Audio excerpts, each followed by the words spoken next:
ultimately you leave soul control.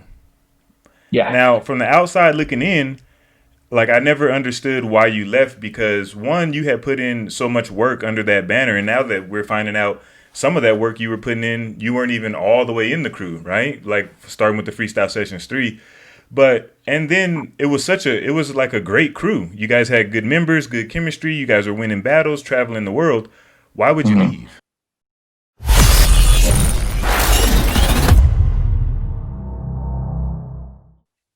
So you said you were with Poe? Like Poe 1, right? Yeah. It was me, Wow. Orb, and Poe. So you have Bebe, you have Poe, you have Bryson. Somebody even has thrown Asia One's name in the mix before. Can any of those people that I just named claim creating the air chair? Um, Poe. Um, so this is a crazy great minds think alike thing. So I remember seeing a battle. It was Air Force had put together a battle called Radiotron. And I remember Pole One doing this move called the Tiger and the Eagle, or what the Snake and the Eagle, where he did a chair freeze. The foot that was on top went to the back of his knee, and he went back to go back to his feet, go back to footwork. He got stuck in that position, and when he got stuck in that position, he put his hand up like a snake, and that was the freeze. He called it that freeze. I don't know if he called it the air chair, but I remember that specific freeze. He called it the snake and the eagle. And for me, I was always doing bridge freezes at the time. I seen Flowmaster at a B-Boy Summit do a bridge with no feet, and they call it the hollowback. So I was working on the hollowback. I was like, oh man, people are getting creative with this no hands, no feet kind of thing. So I remember doing a chair freeze, and I lifted my feet up and I held it like that, balancing myself on my feet, on my hands. The hand that was under me and the hand that was on top. And then I remember trying to be creative and grab my foot or grab my knee or just be creative at practice. And I remember sticking it like that, and I'll set it up to where I go full work and just jump back, and I'll hold it because that's what I wanted to do with freezes. So I kept doing it, and a couple jams in California, a couple jams like over out of town, I kept doing it, and I didn't call it the chair freeze. I just called it, a freeze.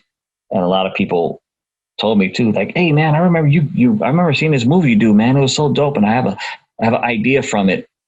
Tell me if it's biting." And they'll tell me, and I was like, "No, but yeah, man, they call it the air chair. Like it's more of like you're sitting in the air and you're going back, and all this other stuff." Like, all right, cool. But I've seen a couple of people do it the same way that I did it, and I was like, "Yo, that's a bite."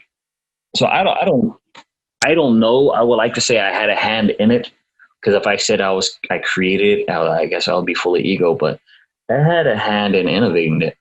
Wow. I know at a time where not too many people were doing it. I think me and Paul were doing different ideas at the same time. And Bebe, we didn't see too much of Bebe till later, but he probably could have been doing it a little bit before us or a little bit after us. I don't know the times, but yeah, to be modest, I would say I definitely would have had a hand in innovating that freeze. So from your perspective, it was you and Poe. Like from From my what you actually saw. You said yeah, Bebe from my might have been doing it, but he was in Miami. But from Yeah, Baby was in your Miami, so we didn't have any documented footage of him doing it at the time that we were doing it. So right. he probably could have, he probably couldn't have. I don't know.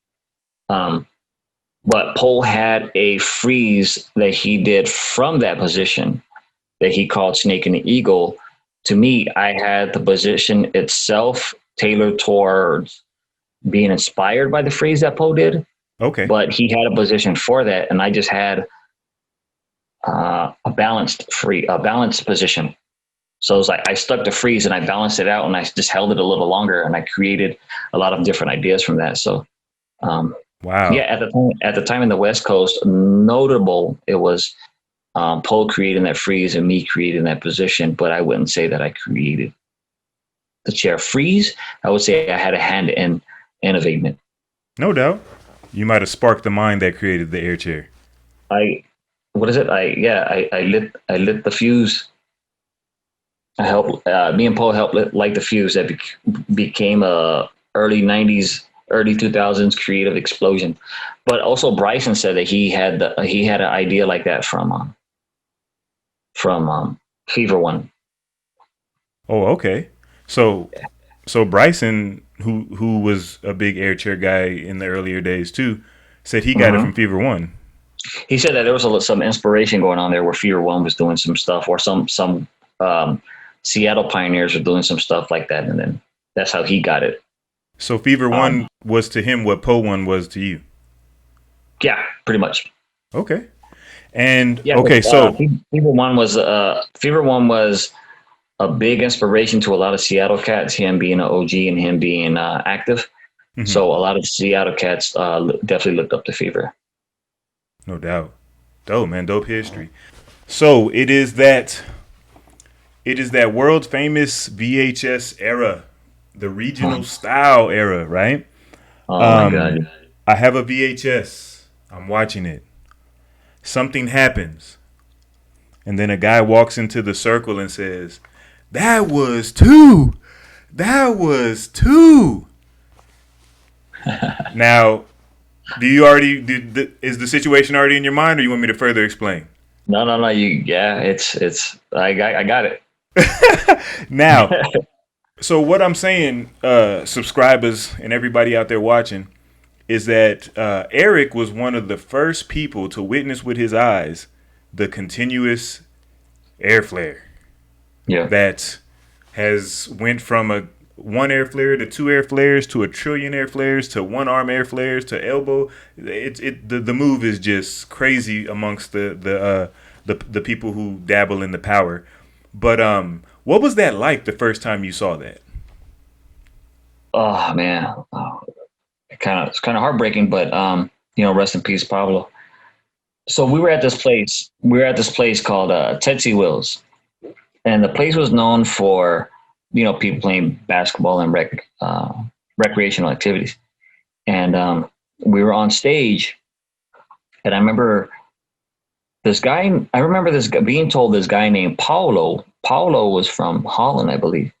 I believe he had a birth defect to where one leg was shorter than the other. And Pablo was doing windmills to swipes, and he overextended his swipe and he over rotated, and he ended up doing a full rotation of Airflare. And Ivan caught wind of that, and Ivan said to me that he called it a Star Track.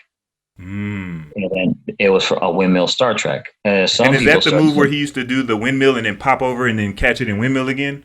Windmill Yeah. Airflare. Yeah, that was from the ground. So not too many people. I think what's his name? Jazzy J. I think Jazzy J from the West Coast, from Renegades. I think he did something like that, like an air flare. But we didn't. No one kind of knew for sure. But for us, we know that there's a very few people. I think Ivan was one. Some people did it from the top, and Charles caught wind of it. Charles did it, and then Pablo did it. But Pablo went to like air flare 90. He was trying to combo the move. And then he did an Airflare 90. He ended up kicking a little too hard. He went Airflare, and fall. And then we were like, what the hell? Did you do it twice? And this is at practice. And we're like, did you still do it twice? And I remember the people that were there. It was Alex, Pablo's brother. It was my friend X. It was Charles. I think this guy named Little Ray was there. We were all practicing, and then we seen it. We are like, yo, you just did it Wow. twice. And then sure enough, he like was happy, and he was like, oh yeah, cool, I'll do it again. And he did it twice. And this was like in 97. Yeah, this is in 97. We have footage. I believe Charles has footage. But yeah, this is in 97. He started doing two. Sometimes at practice when it wasn't recorded, he did 4 or 5, like a couple of them just, not stopping. I think at freestyle session, he was doing combos with it. So he looked so easy, and he was so short and powerful that when he went to do an air flare, you already knew something was going to happen because there was so much momentum built up. And he did the air flare.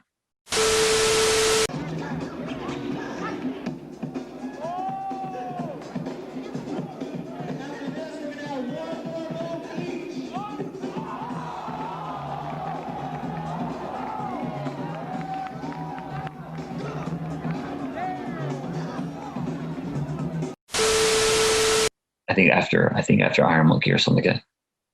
And everybody was like astounded. And to me, I was like, what the hell just happened? Like he just did 2 airflares. He could have done more, but what the hell? And yeah, it blew everybody's mind. People were like, yo, this is crazy, man. An impossible move to do. He did it twice. So that was a first. To me, Pablo was the first one that I seen with my eyes do continuous airflare, because I know a lot of people, if they see the footage, they're going to have their gripes about it. But Pablo, to me, for my eyes, and for a lot of people on the West Coast, first one to do continuous airflare from that I know of, because I know a couple of people from Brazil said that they were the first. And so I'm not a history buff like that. And you can't be everywhere at once. Yeah, you can't. I can't time travel. I wasn't there to document it and put it in like the encyclopedia of b-boying. Like this is what happened at this time. Look it up. Right. But to me, Pablo was the first one of the first West Coast pioneers and power moves to create airflares continuous. Dope. And then, to your argument, well, one thing, thank you for clearing that up, because like you said, there's all kinds of stories from people, in confusion about it. Some people are like, oh yeah, this guy named Pablo made up the airflares. Like, no, he didn't make it up, but he is the first one that a lot of people saw do it continuously with the 2. Mm-hmm. And, I guess if that move came out in 2020, you would know exactly who made it and when they made it, because they would just post it online. Like, look at this new move I just made up. Oh, God, yeah. I mean, well, so that was a pre-YouTube era, right? Oh, yeah, for sure. So YouTube everything is was 2005. This is in the 90s. So everything was properly documented on VHS. So if we had footage of Pablo doing it in 97, was there someone doing that Airflare in 96? Or someone doing the Airflare in 95? Or someone doing the Airflare, if Pablo did it in August of 97, was someone there like in May doing it in 97? So it was kind of like you have to compare the footage, but then you have to understand that Pablo probably didn't have that footage. If someone was doing it in Brazil and we didn't have videos from Brazil, or someone was doing it in Germany, there's no documented footage of Benny or Tough Kid from Germany doing continuous airflare that we know of before 97. We have footage of Pablo doing it. So another question, and with all due respect, because at the end of the day, and you would be able to tell me too, because you were there, and I've never done an airflare, right? I assume it's quite a difficult move, but how much does it weigh that he was able to do it twice? Like, how big of a deal is that? Because, for instance, who did 2 windmills? Who did 2 flares? Who did 2 90s? That's never, debated or argued, at least not to my knowledge. But what is it about the airflare where people are making it more of a no, I did this first type situation? So when it came to breaking at that time, in that era of the 90s, mid to late 90s, there were moves that people coined a signature move. And there were innovative moves that made you just go, oh man, he did Flare 90 flare and grabbed his foot. And then it's like, yo, that's so-and-so's move because he created it. It being someone created the continuous head spin, you definitely want to know who did it. But the Airflare was such a new and vibrant move that when someone did one Airflare at that time that was like virtually impossible, you would think of them going, damn, that dude can do an Airflare. That's like the move that no one can really do right now. And he did it. Oh my God. And then when Pablo creates continuous Airflare at that time, everybody's mind was blown because you have this move that was so untouchable that very few people knew how to do. He created the continuous Airflare. And to me, so this is the thing about Pablo. And it's crazy because we'll go to practice and we're like, okay, cool. Who's coming to practice? Oh, you have so-and-so is coming to practice. And then when you see Pablo, because you know damn well he's going to do something crazy that you're going to get your mind blown. You know what I'm talking about? Like, someone that you're going to go, oh man, this dude's going to kill it right now. Right. Even in practice. It doesn't even have to be a jam or a Cypher. It doesn't have to be public at all. You just know it's about to go down. Even when he came to practice and through the doors, we looked and we're like, Oh yes, Pablo's here, man. Hell yeah, Pablo's here. He's gonna do some stuff, man. This is crazy. This is cool. We're gonna have a good practice.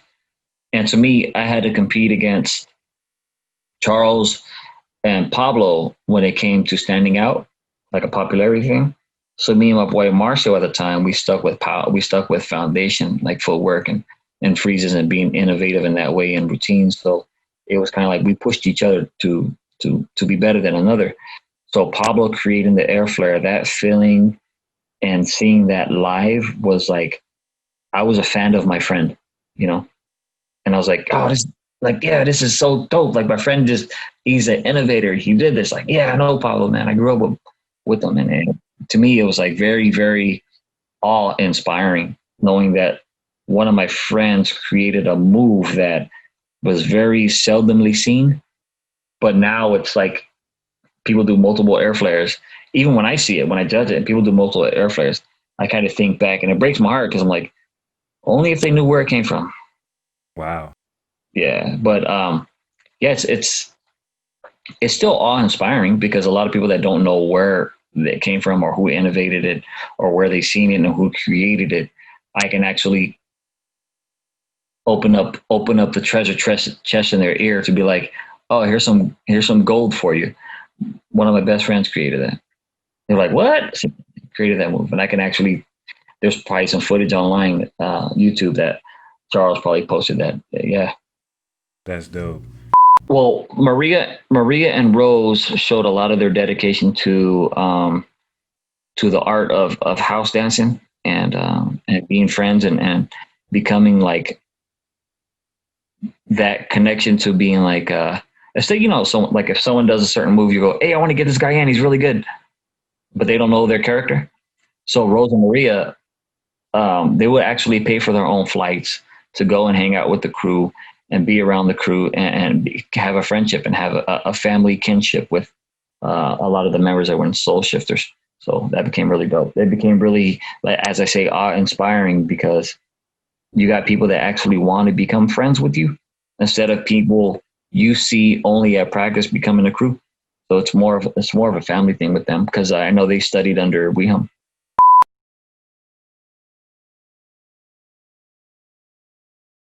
For more quality content from Beyond the Cypher with Illskillz, don't forget to press the like and subscribe buttons. Let us know how we're doing down in the comment section, and to make sure that you don't miss anything from the channel, smash that notification bell. We appreciate the love and support. Peace until the next episode.